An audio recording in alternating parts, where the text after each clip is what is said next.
Welcome. My name's Susan Young, Mindful Life Coaching, and today we're going to talk briefly about accepting reality as it is, and just kind of talk about what does it mean? Because I always thought it was purely Buddhist, but accepting reality is complex, and there's other areas where accepting reality is important as well.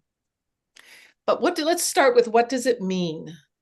Accepting reality as it is means seeing and responding to life without our wrestling with it, denial, resistance, distortion, even when what's happening in our lives is uncomfortable or not what you want. So it doesn't mean liking everything. It doesn't mean always be unicorns and butterflies, or it doesn't mean approving when there's terribly unjust things in the world. And it doesn't mean we still don't reach for change. But at its core, accepting reality as it is means that we acknowledge facts as best we can.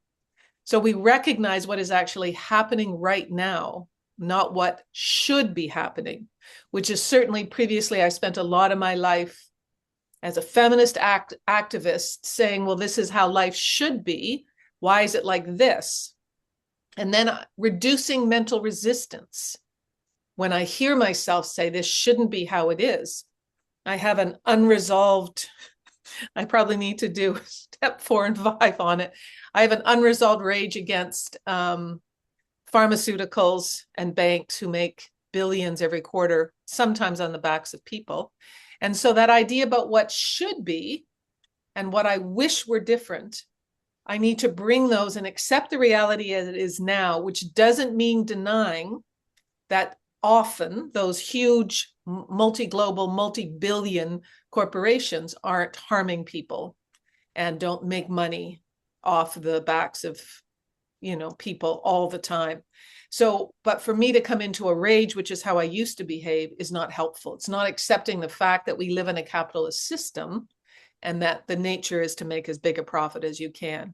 So my resistance against that has caused me more than one or two issues in my life. The final one is responding skillfully.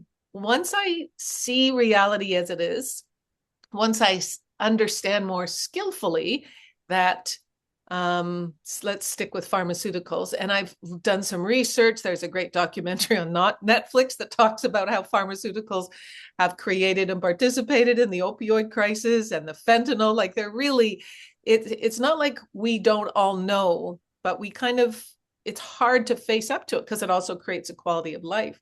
So then we can act more wisely rather than react emotionally, which is mostly how I did before. Now, my emotions, my heart may guide my thinking and my speaking and my decisions, but it's not the only thing. And the reacting is what's the issue is. So learning how to respond more skillfully. And we know a common phrase used in Buddhism and psychology is pain is inevitable. Suffering is optional.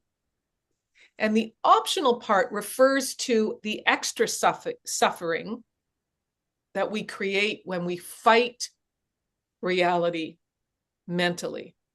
When we fight reality mentally, that creates even more suffering.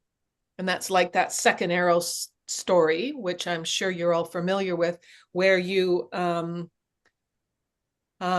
for a walk through the woods and you're walking by yourself, and then an arrow comes flying out of the woods and goes right into your leg. And you're like, oh my God, oh my God. And then instead of dealing with the arrow and the pain, you say to yourself, why did I come here walking? Why didn't I go down by the water? Why am I here? How come I didn't do that? And then blame ourselves or create a distorted reality of our pain. So what we learn how to do is how to stay away from that second one, or when we are in it, then we start to shift. So that's the part about not getting into extra suffering. Instead, we deal with how do we get the arrow out? Should I call the ambulance? Can I walk? Those kinds of things. We focus on what's right there right now. So even though this idea is Buddhist, it's not only Buddhism. But the Buddhists say that acceptance of reality is central to their tenets because It's framed as clear seeing or non-attachment. So the Buddhists say that dukkha, or suffering, arises from craving, wanting something to be different, and resisting reality. So I wish reality was different, or I resist reality as it is. And impermanence, also called anicca, says that everything changes. And this we create suffering because we cling to what cannot last. It's like trying to cling to the snow and say, when it got all gray yesterday, we're in the winter here, and when it got all gray and dowdy, I was like, no, it's not going to be a snowy Christmas. And then what we're doing is we're looking at non-attachment, which doesn't mean indifference. It means engaging fully without clinging. And then we have to discern, what does it mean to cling? How do we know when we're clinging and when we're not? Clinging to the idea that I should have a family at Christmas, clinging to the idea that, I should be able to walk with more ease, and clinging to the idea that pharmaceutical companies are out to get us. And partially they are, but there can be some very good people also doing some work there. So it's a mixture, often a mixture and a paradox. And what we're doing here together is we're training our awareness. What's happening right now for you without judgment? So accepting reality in Buddhism is a path to reducing suffering. At the beginning, I used to think it meant a kind of passive resignation, but that's my distortion and not what it's suggesting in acceptance. So I'll just finish with, it's not uniquely Buddhist, because there's similar ideas in different traditions, like Stoicism. You accept what's outside your control. You only focused on what you can control. And modern psychology has something called acceptance and commitment therapy.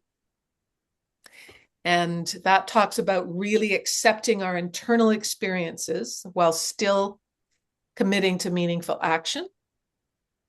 And Taoism talks about aligning with the natural flow of life so that we stop resisting. It's called Wu Wei, which you may have heard of. So what acceptance is not giving up or being passive, not saying, oh, it's all fine, no problem, when it's actually not. It's not tolerating abuse or injustice, and it's not suppressing emotions.